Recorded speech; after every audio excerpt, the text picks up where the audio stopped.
Mapagpalang araw po sa inyong lahat. Ngayon po ay December 7, 2023, Huwebes. At ngayon din po ay ginugunita natin ang kapistahan ni San Ambrosio, obispo at pantas ng simbahan. Ating pong unang pagbasa at pagninilay ay hinango sa aklat ni Propeta Isaías, chapter 26, verses 1 to 6. Sa araw na iyo'y ganito ang aawitin sa Huda.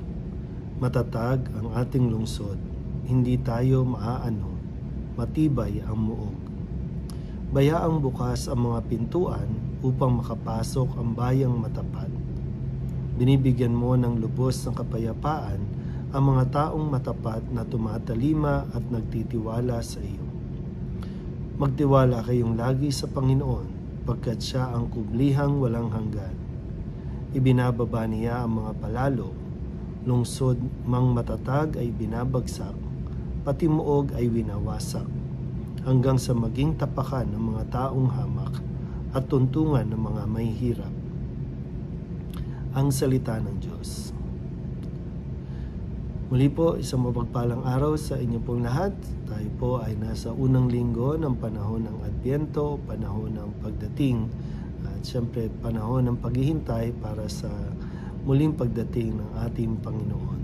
At muli, sa ipinahayag na propesiya o oracle ni Propeta Isaías ay atin pong pakinggan nawa na tayo po ay manatiling matapat sa Panginoon. Matapat sa hindi lang sa tuwing tayo po ay merong mga natatanggap, kundi lalo tigit sa mga panahon na hindi pa natin nakukuha, o kaya naman mas lalo po kapag natanggap natin yung mga biyaya na hiniling natin.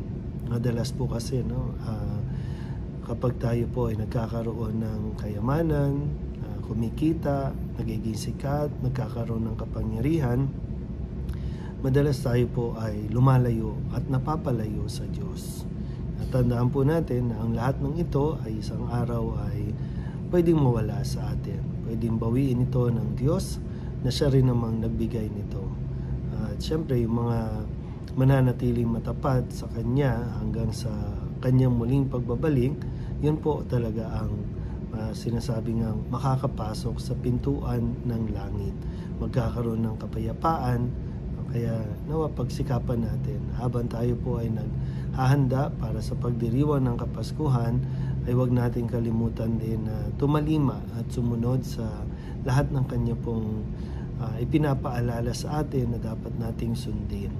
Huwag nating ubusin ang ating panahon o igugol ang ating oras, ang ating kayamanan sa opera, sa mga material na bagay na inaakala natin makakapagdulot ng kaligayahan sa atin sa darating na Kapaskuhan. Kundi matutunawa tayong magbahagi, matuto tayong